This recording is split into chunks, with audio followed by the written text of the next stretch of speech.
Bo and Keith did a great job for us, and I don't mention those guys a lot because they're kind of veteran players, and we expect that from them, but they really stepped up and got some tough yards for us. As we talked about after the game, the yards after contact were really good, and they picked up the blitz very well. We were concerned going into that game with the blitz and the way number 40 for A&M had put pressure on the other teams and it created so many opportunities for sacks. But those guys did a nice job picking up the blitz. This conversation's gone on. 5 years ago we talked about zone blitzes by the defense, and then 3 years ago we talked about offenses spreading people out and getting them in space, and that they had the advantage. And I think now defenses are back to catching up. We're turning full circle again. I think defenses are playing smarter with some of the inside stunts and twists and run-throughs and the disguising of coverages. In my opinion, defenses are now starting to play a little catch-up. I don't necessarily relate that to Missouri or A&M. It's just all across the country and all the crossover tape that we're watching. Well, each week is a challenge for us to keeping them focused on what's going on. But all we do is back everything up 1 hour from the 7 o'clock kick.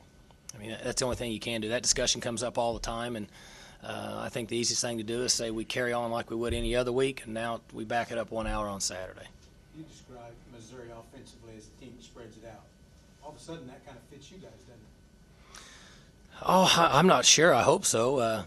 You never know. It's week to week now, but Missouri has had success the last few years in spreading people out and using the field and doing some fly motion and running the football and throwing the ball down the field off of it and some play pass. And I guess I was alluding to just different receivers all of a sudden. Right.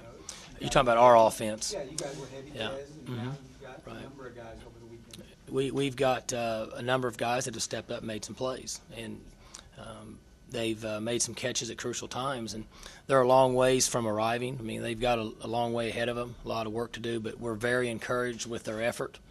And I should say in all three phases we had good effort. Each Monday as a staff we talk about players that are on our team that we think are not giving us effort. Has nothing to do with their physical ability, and that number is very, very small. And any time that number's really down, one, we feel like as coaches that we're doing our job because we're getting the most out of our players, and two, we think it's great for team character. So spreading it around and those guys stepping up and make plays is a good thing. You would have to ask the other teams that. The question for them would be, would you prefer to spread the field and cover a number of guys, or would you prefer to try to cover Dez? I mean, that's probably the question you're asking, and you'd have to direct that toward them. I'm not sure. I do know that we have more balance. Were you excited to see what Hubert did? Yes, I was excited for Hubert, and those guys have been in our program and have worked hard, and I don't think there's any question that, as a coach, it's funny. Over the last 3 years, I get questions in this media conference a lot. How come Dez only touched the ball twice in the first half? And then the next week I'll get a question, well, how come you don't spread it out? And so I think it's a good topic for conversation. But Hubert's worked hard and deserves to get the ball. Justin Blackman is just now getting going in our program, but he deserves to touch the ball.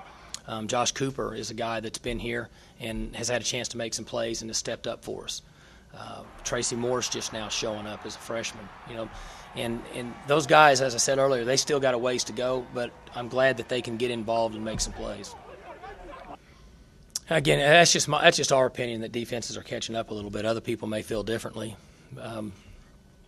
but I think that they're finding ways to limit some of the bigger plays. But if you look back, I'm going to guess that not only Oklahoma State, but most teams in the country, your big plays are generated by guys that potentially have a chance to play in the NFL someday. That's where your big plays come from. And so teams that have guys that are making big plays, the percentage of throws down the field, for example, you don't see that a lot. You see a running back make a guy miss and bust a tackle and run for 50. You see a receiver catch a slant, make a guy miss and run for 40. You see a great receiver catch a tunnel screen, jump inside of somebody, get outside of a kick-out block and go for 40 or 50. So I think that the scheme that people use creates opportunities, and I think players that can make great plays, I think that kind of happened at birth. Well, we've had some good outings this year on defense, but I think that it was probably the most complete game we've had in all three phases. And defensively, I'll go back. We made key plays at key times, and we would prefer to play the ball better when it's in the air at times. But you have to ask Coach Young. But I think overall, our guys were able to make plays in crucial moments in that game. How gratifying was it after everything Toaston's been through to watch him have a bust-out game himself? Well, Keith Toaston's been good for our program for a number of years, and it's a perfect example that if there's a player that you've relied on for a number of games or a couple of years that can't play, then it's an opportunity for another guy to step up and see what he can do. And Keith's been sitting there, and he works hard, and he's been durable for us, and he just stays in the flow and stays in the flow.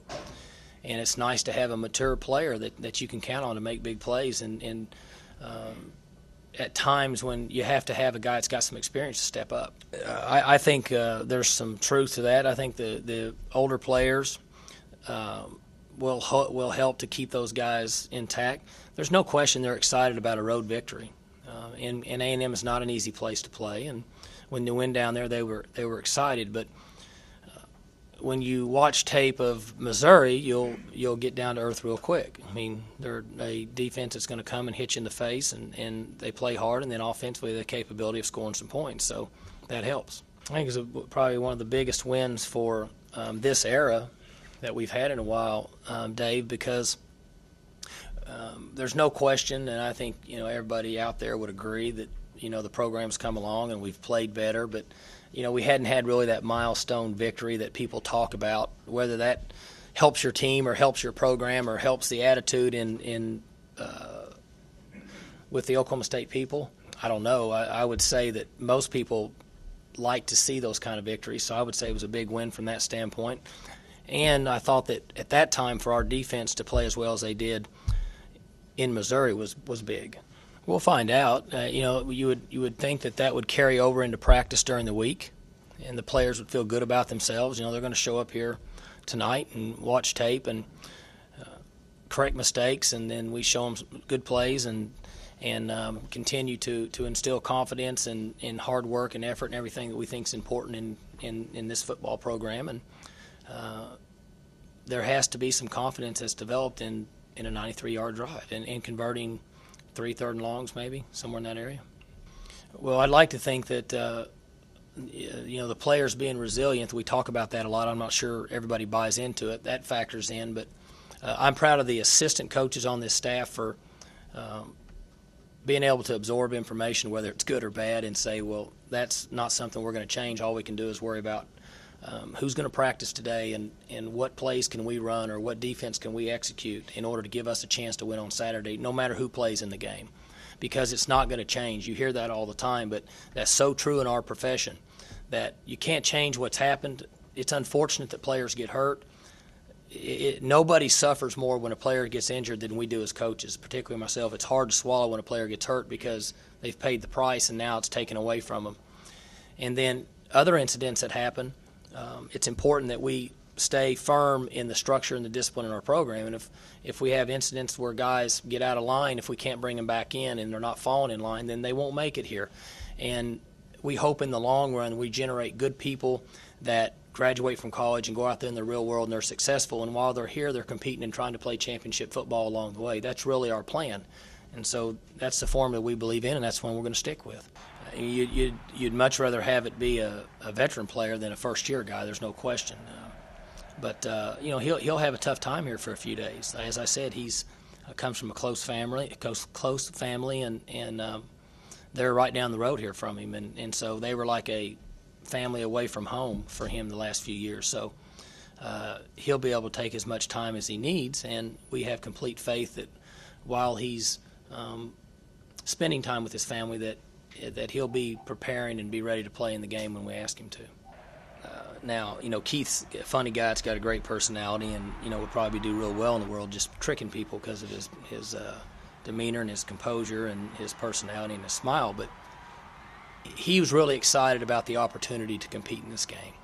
And just like on the 4th and short, I mean, he wanted the ball. I'm not so sure if we'd have said, okay, we're going to punt, that, we may have had to, restrain him and take him off the field. And it's not a show. He's really likes to play the game now, and I think he's enjoying stepping up and being the featured guy. I really believe that.